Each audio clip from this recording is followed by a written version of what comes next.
Hey friends, welcome back to the channel. If you're new here, my name is Vibor. I am an agile leadership and transformation coach based out of Toronto, Canada. And this is going to be a revival of the weekly tips for agile coaches and scrum masters, where every week, and hopefully I will commit to doing it every week, I'm going to talk about some of the interesting things that I have discovered throughout my adventurous journey in agile. In this video, I'm going to be discussing 3 steps that I have seen successful agile coaches and scrum masters take while telling an executive or a leader, or anyone for that matter, that they are wrong, or if there is a better way of doing things without making them feel offended.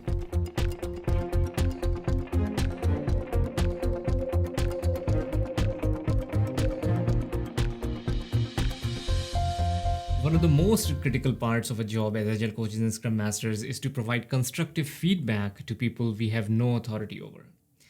So it is super important for us to provide feedback in a way that doesn't challenge their power position or offend them in any way. Now, I cannot emphasize this enough. The easiest way to alienate someone who holds a power position is to challenge their authority by adopting a one-up, I am better than you kind of a tone. This tone implies, I know more, you know less. I am good, you are bad, and I'm superior, you are subordinate. It implies a hierarchy which essentially embeds a power struggle inside of what might otherwise be a legitimate and constructive feedback. Alright, so let's analyze what happens when we take this approach. Let's say your criticism is objective and factually valid. If you bundle the legitimate criticism with a power challenge or I'm right, you are wrong approach, then the person, even if they are willing to, may have difficulty accepting your legitimate criticism, because doing so would mean accepting the implied message that you are superior and they're subordinate. This is enough to alienate not only the executives or leaders, but anyone for that matter. Now, I'm not saying that you don't do your job. As agile coaches and scrum masters, it's our job to show them the mirror, and the mirror reflects what it sees. So it is critical that we provide our honest opinion to people who are relying on us for our expertise. But we have to do it in a way that doesn't challenge their authority. So here are 3 tips or steps that you can take to deliver constructive criticism in a non-threatening way. First, don't say I'm right or you are wrong, or any other variation of this, but instead say, I hold a different point of view. You see, the thing is, point of views or perspectives are neither right nor wrong. These are just views which are different. Plus, it's neutral in tone and does not imply a power attack. Second, paraphrase. This is the single most important skill that I have learned during my career as an agile coach.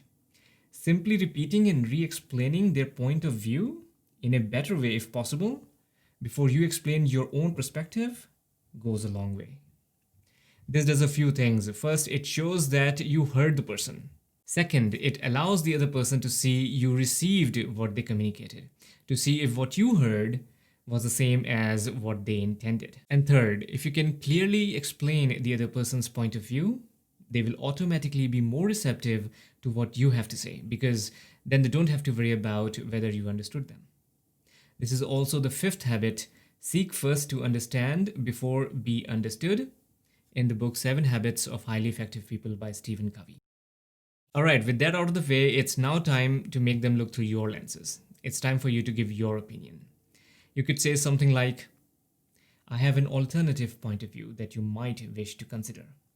When you put your point across like this, you leave the other person's power and authority intact. It doesn't confuse them if you are trying to make a grab for power, and it allows the feedback to be received on its merits without getting complicated by power struggles or personal attacks. Alright, so to summarize it all, if all you want to do is tell someone off, just say harsh and possibly mean and nasty things, and that gets the job done. But if you want to criticize someone who holds an authority over you, then there's a specific way of doing it effectively that gets the message across without potentially damaging your relationship with them. On the screen, there is a simple template that you can use. I was thinking about what you said earlier this morning. Blank. With your permission, I would like to share a different point of view about blank. About this topic, you said A, B, and C.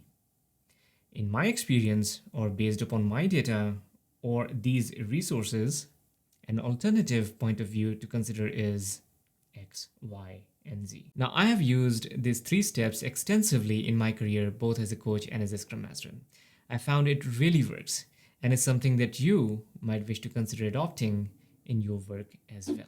So there you have it. The next time you face a situation where you find yourself tongue-tied because of someone's elephant status, consider taking a step back and think about all the value that you bring to your organization as an Agile coach and a Scrum Master. And remind yourself that there are ways of delivering what matters without ruffling any feathers. You can also check out my other video, 6 tips on communication skills for Scrum Masters, the link of which is provided in the description below.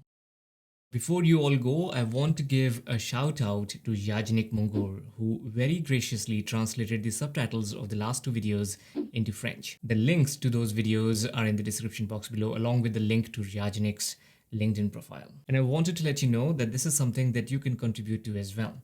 If you are interested in translating the subtitles of the videos into whatever language you speak, you'll get 100% credit in the description box of each video that you translate. And it would mean a world to me to see these videos being watched by people in different languages around the world. So if you are interested in contributing, then please message me directly on LinkedIn. I think this is the wrap for today. I hope you enjoyed this video, and I can't wait to see you in the next one.